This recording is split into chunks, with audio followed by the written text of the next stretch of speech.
Hello students, हम लोग chapter पढ़े उत्सर्जन यानी कि एक्सक्रीशन। और आज की क्लास में हम लोग देखेंगे कि किडनी का क्या कार्य है हमारे शरीर के अंदर। तो चलिए मैं यहाँ पे हेडिंग देता हूँ, वृक्क के कार्य। वृक्क के कार्य, वृक्क के कार्य। चलिए देखते हैं किडनी का क्या कार्य होता है हमारे शरीर के अंदर।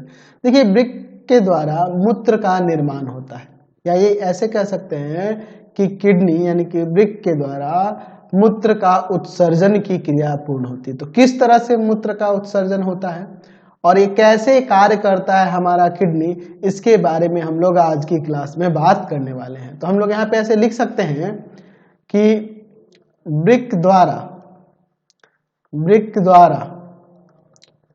मूत्र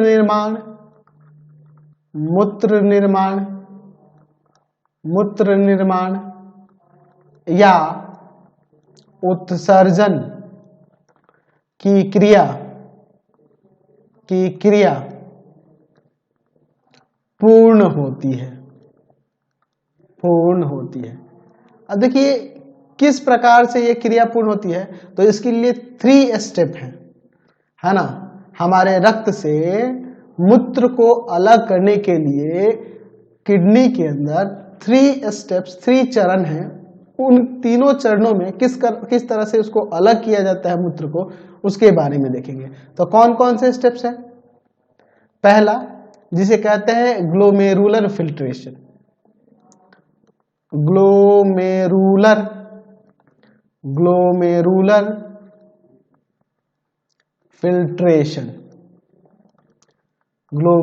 फिल्ट्रेशन, अंग्रेजी में भी यही कहेंगे, ग्लोमेरुलर फिल्ट्रेशन। ठीक है।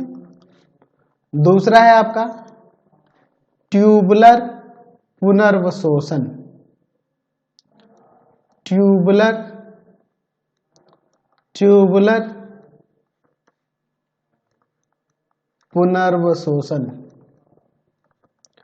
पुनर्वशोषण, अंग्रेजी में भी यही कहेंगे,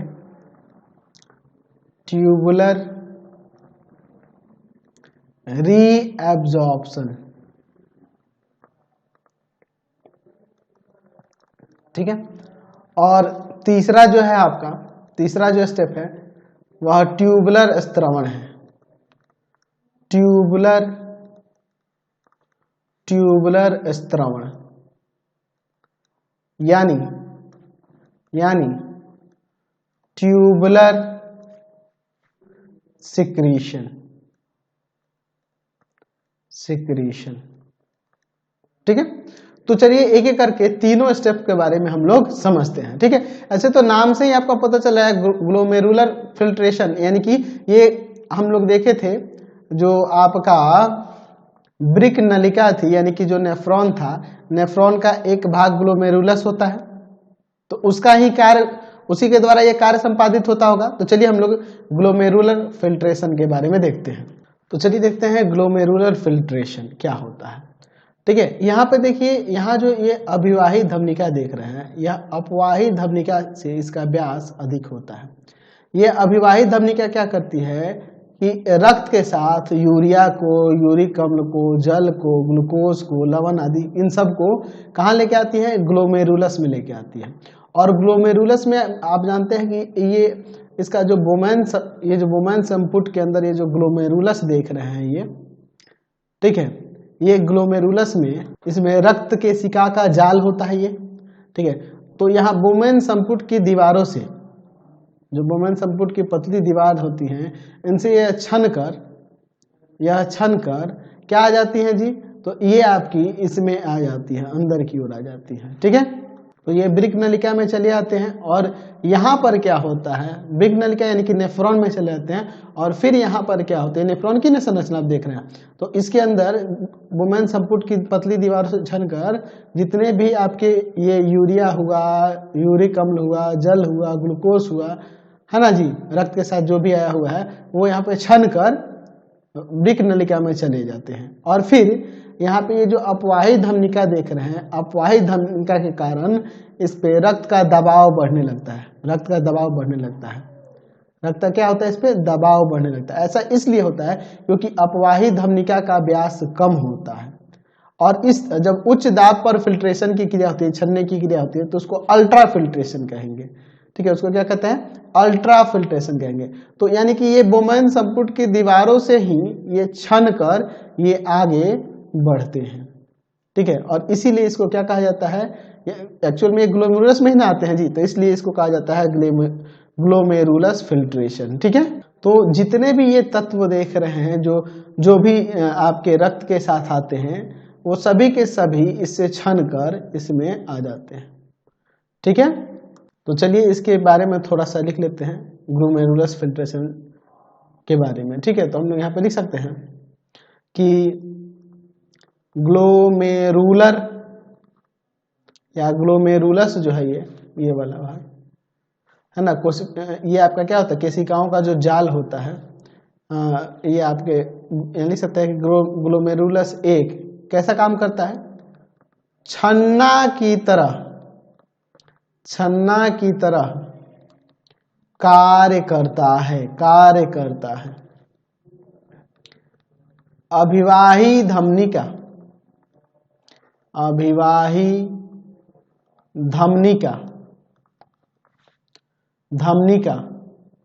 रक्त के साथ यूरिक अम्ल, जल, ग्लूकोस, लवण, प्रोटीन। अच्छा, ये जो आप प्रोटीन देख रहे हैं ना, प्रोटीन है ना, ये अपारगम होती है ना, बोमेन संपुट की दीवार से ये अपारगम होती है प्रोटीन। और क्या होता है, कोशिकाएं। ठीक है, प्लाज्मा का जो प्रोटीन होगा, प्लाज्मा प्रोटीन, और जो कोशिकाएं होती हैं वो अपारगम होती हैं। यानी कौन सी, रक्त कोशिकाएं, आरबीसी, डब्ल्यूबीसी, और प्लाज्मा प्रोटीन जो होता है वह बोमेन संपुट की दीवारों से अपारगम होती है। ये ध्यान रखना, वो पार नहीं कर पाता है। ठीक है, बाकी सब तो पार कर जाएगा, जैसे यूरिया, यूरिक अम्ल, ग्लूकोज, ये सब पार कर जाता है, लेकिन आपका प्लाज्मा प्रोटीन हुआ और साथ ही साथ जो रक्त कोशिकाएं होती हैं, रक्त कोशिकाएं जो होती हैं वो पार नहीं कर पाती हैं। ठीक है, ये आप ध्यान रखेंगे। ठीक है, इसीलिए ना वो रक्त आगे नहीं बढ़ पाता है। बाकी सब जितने भी उसके अनावश्यक पदार्थ है वो ये इस यहाँ से होकर, इस नली से होकर ये आगे चल के संग्राहक नलिका से होते हुए ये मूत्र मार्ग तक पहुंच जाते हैं। ठीक है, तो यहाँ पे लिख सकते हैं प्रोटीन इत्यादि ग्लोमेरुलस में लाती है। कौन लाती है जी, तो अभिवाही धमनिका लाती है। ये पदार्थ जो भी हमने लिखा, ये पदार्थ बोमेन संपुट की पतली दीवार से छनकर वृक्क नलिका में चले जाते हैं। ठीक है, और उसके बाद देखिए लिख सकते हैं कि अपवाही धमनिका का व्यास कम होने के कारण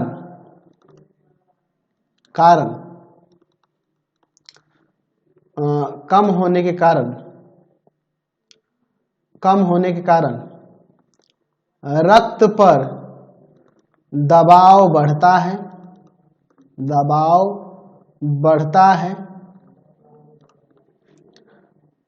रक्त पर दबाव बढ़ता है, जिससे उच्च दाब पर फिल्ट्रेशन की क्रिया होती है। बोमेन संपुट की दीवार से लिख सकते हैं बोमेन संपुट की दीवार से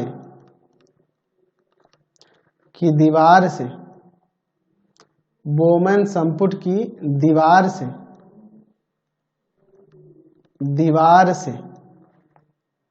कोशिकाएं या फिर रक्त कोशिकाएं लिख सकते हैं, कोशिकाएं एवं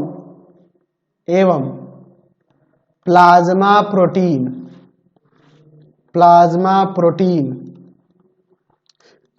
अपारगम्य होता है।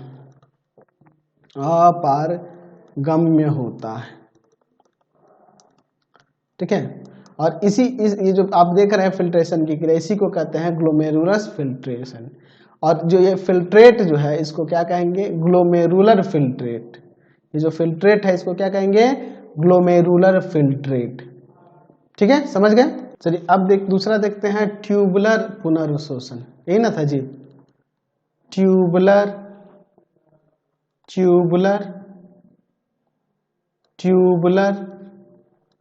पुनर्वशोषण। चलिए देखते हैं ट्यूबुलर पुनर्वशोषण के बारे में। ठीक है, हमने अभी इसके पहले ग्लोमेरुलर फिल्ट्रेशन के बारे में देखा था।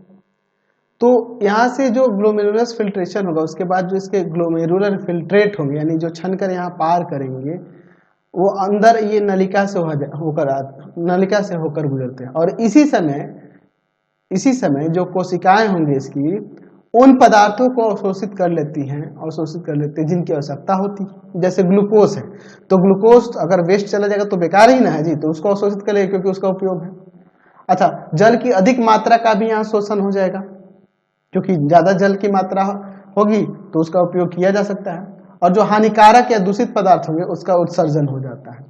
ठीक है, तो इसी को हम लोग कहते हैं ट्यूबुलर पुनर्वशोषण, यानी कि इस नलिका द्वारा, इस ट्यूब द्वारा जो अवशोषण की क्रिया होगी, शोषण की क्रिया होगी, इसे क्या कहते हैं, ट्यूबुलर पुनर्वशोषण। यानी कि अब ये नलिका, ये ट्यूब फिर से अवशोषण की क्रिया करेंगे, इसलिए इसका नाम रख दिया गया है ट्यूबुलर पुनर्वशोषण। तो चलिए हम लोग इसके बारे में यहाँ पे थोड़ा सा लिख देते हैं। यहाँ पे लिखेंगे कि ग्लोमेरुलर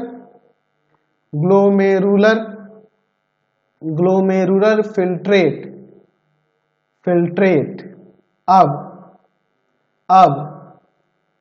नलिकाओं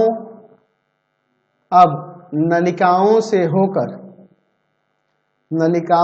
होकर गुजरता है। इसी समय कोशिकाएं उन पदार्थों, किसकी कोशिकाएं जी, इस नलिका की कोशिकाएं, उन पदार्थों को शोषित कर लेती है जिनकी आवश्यकता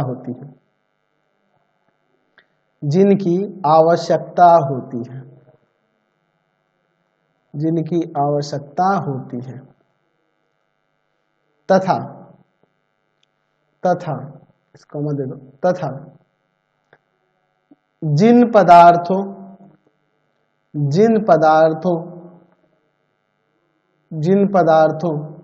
की आवश्यकता नहीं होती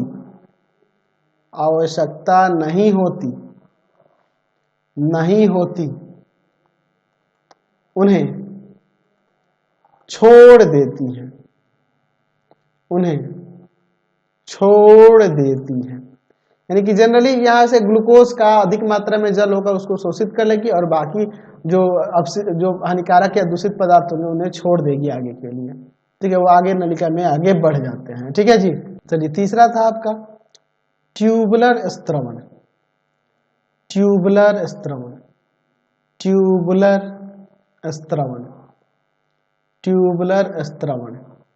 क्या होता है, चलिए इसके बारे में देखते हैं। देखिए, इन नलिकाओं की कोशिकाएं जो होती हैं उनसे कुछ उत्सर्जित पदार्थ स्त्रावित होते हैं, उनसे भी कभी कभी कोई उत्सर्जित पदार्थ स्त्रावित होते हैं और वो इस फिल्ट्रेट में चले आते हैं। यहाँ पे जो फिल्ट्रेट करके जो आप देख रहे थे ना, जो फिल्टर का काम होता है, बोमेन संपुट की दीवार होगा, तो उस फिल्ट्रेट में उस फिल्ट्रेट में, ग्लोमेरुलर फिल्ट्रेट में क्या होता है कि इस नलिका की है ना जी, ये आप जो देख रहे हैं इस ट्यूब की कोशिकाएं क्या करती हैं, स्त्रावित करती हैं उत्सर्जी पदार्थों को, क्योंकि वो भी कोशिकाएं हैं और वो भी कोशिकाएं हैं, तो उनके अंदर भी भोजन का निर्माण होगा, और भोजन का निर्माण होगा तो अपशिष्ट पदार्थ बनेगा ही, और अपशिष्ट पदार्थ बनेगा तो उसको भी स्त्रावित करना होगा ना, तो इसलिए ये कोशिकाएं उसको स्त्रावित कर देती हैं इस फिल्ट्रेट में, और वो इस फिल्ट्रेट में आके मिल जाता है। ठीक है, तो इसी को हम लोग ट्यूबुलर स्त्रवण कहते हैं, यानी कि ट्यूब द्वारा स्त्रावित होना, इस नलिका द्वारा, इस ट्यूब द्वारा स्त्रावित होना, इसी को क्या कहते हैं, ट्यूबुलर स्त्रवण कहते हैं। और अब ये क्या करता है कि ये फिल्ट्रेट जो है, फिल्ट्रेट को ये जो आगे जाके ये कहाँ चला जाएगा, ब्लाडर मूत्र ये कहलाता है। ये जो फिल्ट्रेट होगा इसी को हम लोग क्या कहते हैं, ब्लाडर मूत्र कहते हैं। एक्चुअल में ये आगे चल के यह मूत्र नलिका में होकर जाके जमा हो जाता है। ठीक है, कहाँ पे, मूत्र नलिका से होते हुए कहाँ चला जाएगा, मूत्राशय में जमा होता है। ये मूत्रवाहिनी के द्वारा कहाँ पहुंचेगा, मूत्राशय नामक थैली में जमा होता है, और उस मूत्राशय नामक थैली से समय समय से मूत्र मार्ग के द्वारा उसे बाहर निकाल दिया जाता है। ठीक है, छिद्र से मूत्र मार्ग के द्वार पे, जिसे मूत्र छिद्र कहते हैं, उसी से समय समय से बाहर निकल जाता है। तो पहले ट्यूबुलर स्त्रवण के बारे में थोड़ा सा लिख लेते हैं कि कभी कभी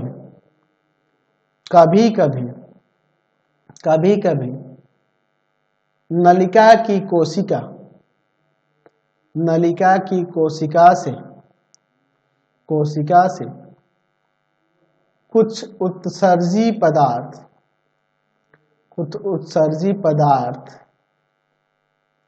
भी स्त्रावित होते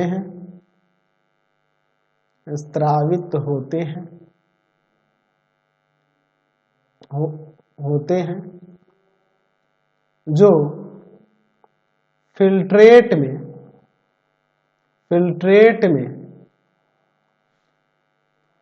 मिलता है, वो आगे चल के इस फिल्ट्रेट में मिल जाएगा।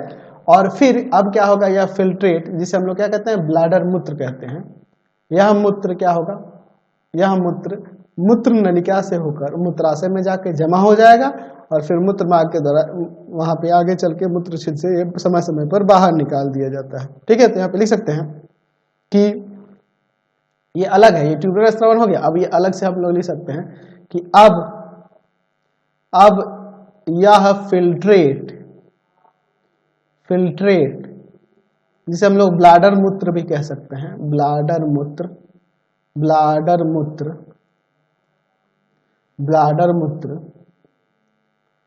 मूत्र नलिका से होकर, मूत्र नलिका जिसे मूत्रवाहिनी कहते हैं, मूत्र नलिका से होकर मूत्रवाहिनी भी कह सकते हैं, से होकर मूत्राशय नामक थैली में जमा होता है तथा समय समय पर मूत्र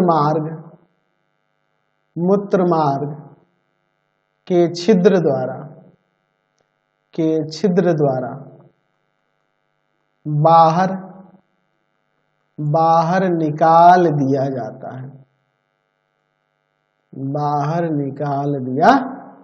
है, ठीक है। तो इस तरह से मूत्र का निर्माण होता है और फिर वो आगे हमारे शरीर से बाहर इस तरह से निकलता है। अब हम लोग बात करेंगे इसके बाद नेक्स्ट वीडियो में कि किस प्रकार से ये जो मूत्र है इसकी बनावट कैसी होती है या किस प्रकार का होता है, इसके बारे में हम लोग नेक्स्ट वीडियो में बात करेंगे। तो फिलहाल इस वीडियो में यहीं तक रहने देते हैं, नेक्स्ट वीडियो में आगे देखेंगे। आपको हमारे 3 चैनलों को सब्सक्राइब करना होगा। पहला है पाथफाइंडर क्लासेस छपरा,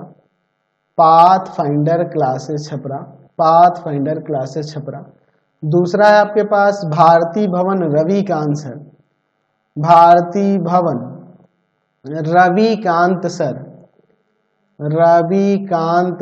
और तीसरा चैनल है रविकांत सर के नाम से। तीनों को सब्सक्राइब कर लेंगे और इससे रिलेटेड वीडियो के लिए सीधे डिस्क्रिप्शन में जाएंगे। इससे रिलेटेड नोट्स के लिए गूगल पे जाकर सर्च करेंगे www.ravikantsir.in ravikantsir.in और यहाँ जाकर आप सभी क्लासेस के नोट्स और उनके पीडीएफ को डाउनलोड कर सकते हैं, पढ़ सकते हैं। इंस्टाग्राम और फेसबुक पे जाके पाथफाइंडर क्लासेस छपरा को लाइक एंड फॉलो करना नहीं भूलेंगे। Thanks for watching the video. Comment करके जरूर बताते रहें कि हमारे चैनल्स के वीडियो आप सभी को कैसे लगते हैं।